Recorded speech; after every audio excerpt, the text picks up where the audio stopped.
morning, good afternoon, good evening. The ease with which Zanu PF is managed to outwit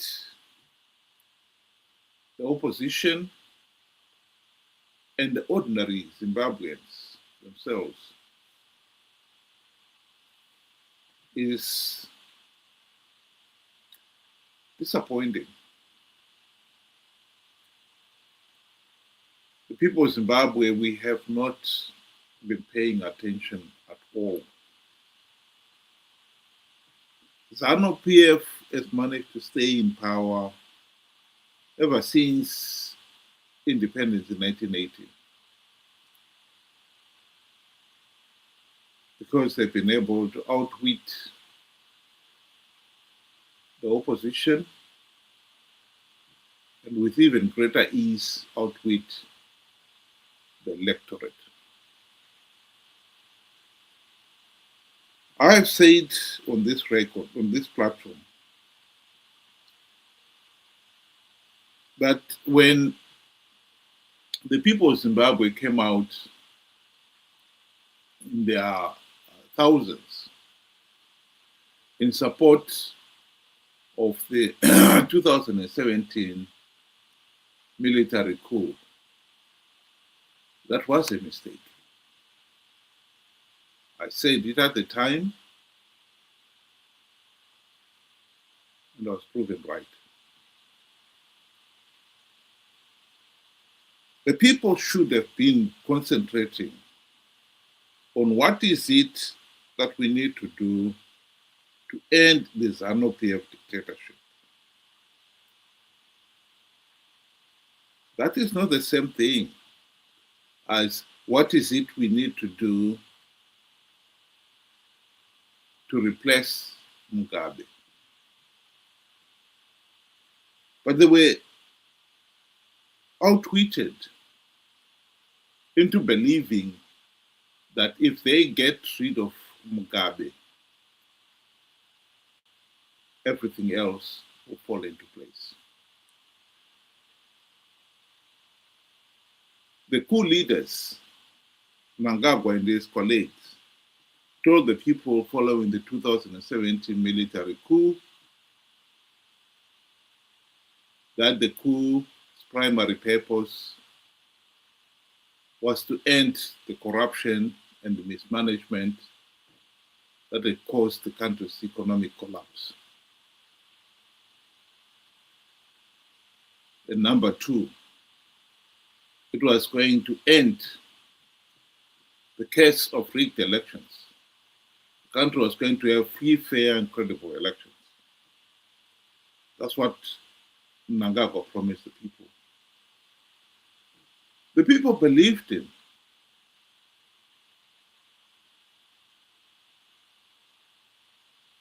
The warning lights were, who is Mnangagwa and those around him involved in the coup? These are the very same individuals who were behind the Zanu PF dictatorship for the 37 years since the country's independence. Mnangagwa was Mugabe's henchman. And everyone could see this military coup was only removing Mugabe and replacing him with Mnangagwa. In other words, instead of fighting to end the dictatorship, the people were being promised that replacing the dictator of the day, Robert Mugabe, with Mnangagwa would solve all their problems. Replacing one dictator with another did not end the dictatorship. That was the moral of the story. It's a pity that people haven't learned anything from that. because we are being caught up in a similar situation,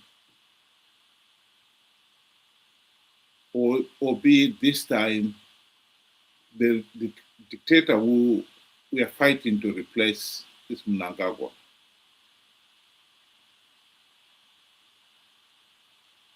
Ever since the 2023 elections, which Zanu PF rigged, Mnangagwa has been very careful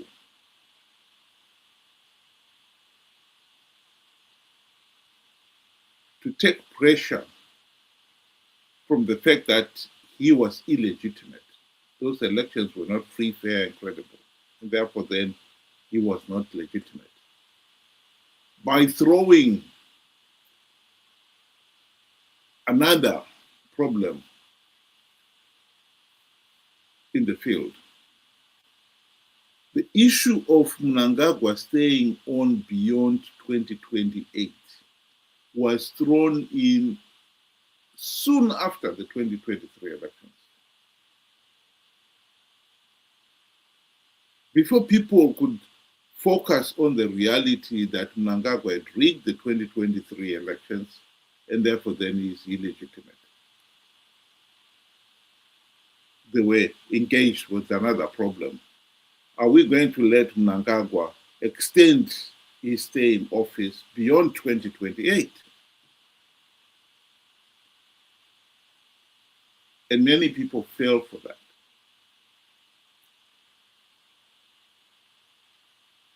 The party has been able to grow that issue. I'm not saying that Mnangagwa has no ambition to stay beyond 2030. He might have. But what I'm saying is our fighting on that front will only stop Mnangagwa staying in office beyond 2028, which was the same thing as getting rid of Mugabe. Replacing Mugabe with Mnangagwa got rid of one dictator only to replace him with another. It did not end the dictatorship itself. What we should be aiming at is ending the dictatorship itself. Because that is killing two birds with one stone. Get rid of the dictatorship itself. You will not have any dictators. Dictators need to have a dictatorship.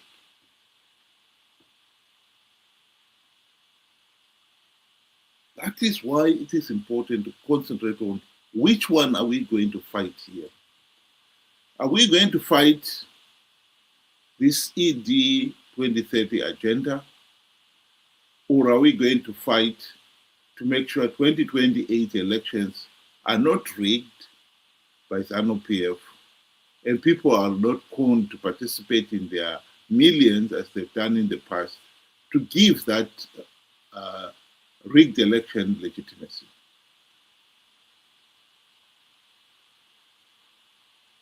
Here is a video clip of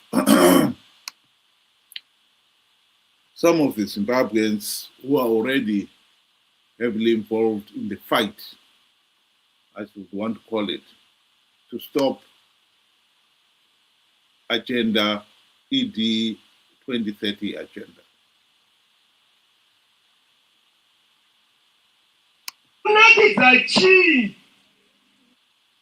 Utaurire vana veZimbabwe kuti voda kuwedzera dzimwe 2 years kuti usvike ku2030.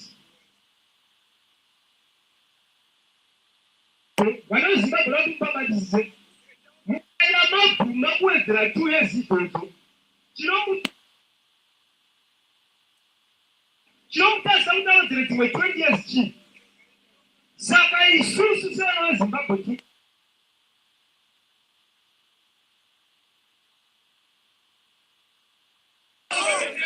no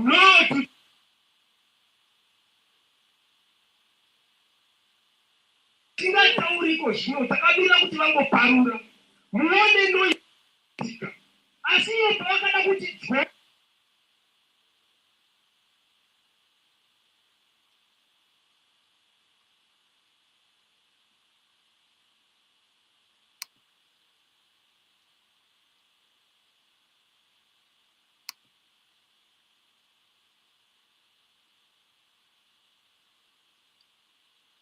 I do apologize for the poor sound quality of that video clip.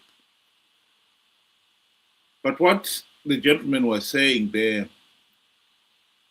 is a message that will resonate with many people. If we allow Mnangagwa to add another 2 years to his present presidency, so that he stays in power another 2 years beyond 2028, what is there to stop him asking for 20 more years? The prospect of that is daunting for anyone. Another 20 more years of this Mnangagwa corrupt, incompetent, and tyrannical regime is just unthinkable. He's just galvanizing his base. But I would say we have a solution to that. What will stop Mnangagwa extending his stay in power by 2 years, let alone 20 years, is making sure that Zanu PF does not rig the 2028 election and get away with it. That is what will stop him. If we can stop Zanu PF rigging 2028 elections, that is what we should go for. But I'll be the first one to admit that we had the opportunity to implement the democratic reforms which have stopped Zanu PF rigging the elections during the GNU of 2008 to 2018. MDC, CCC leaders wasted that opportunity. That is water under the bridge. What we can do now is make sure that we don't participate in the flawed 2028 elections to give Zanu PF legitimacy.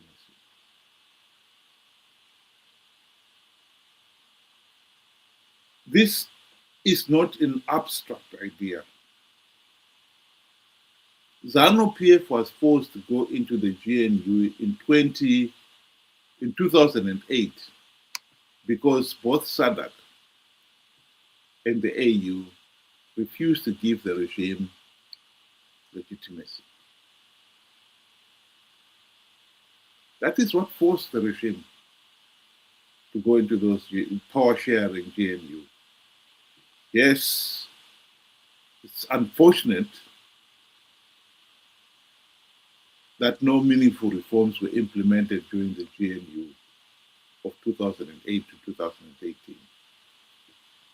We can make sure that this time the reforms are implemented.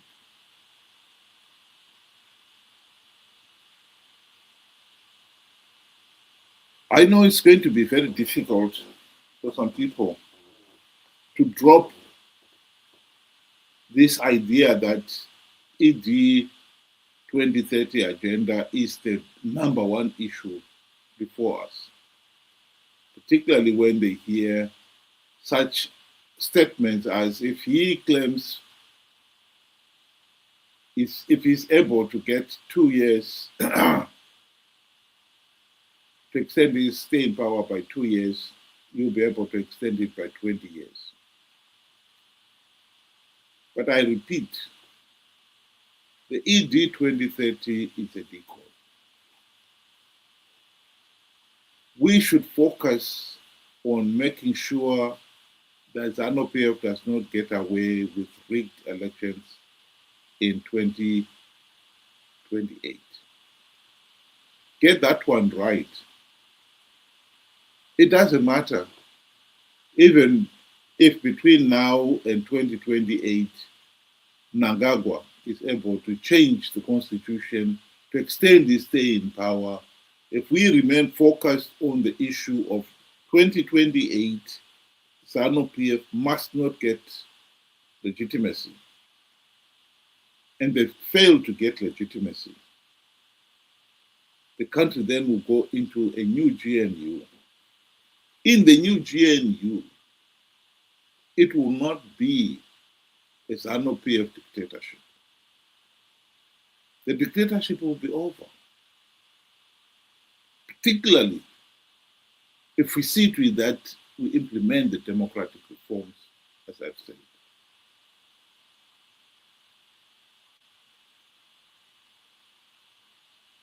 It is not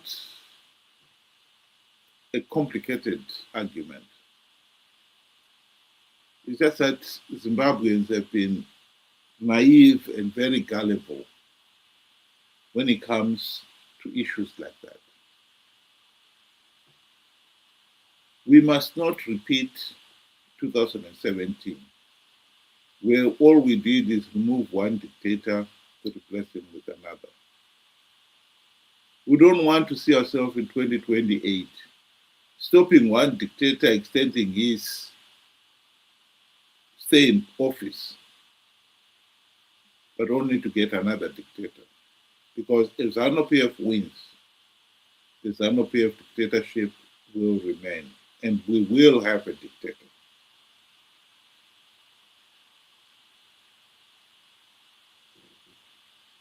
Think about it.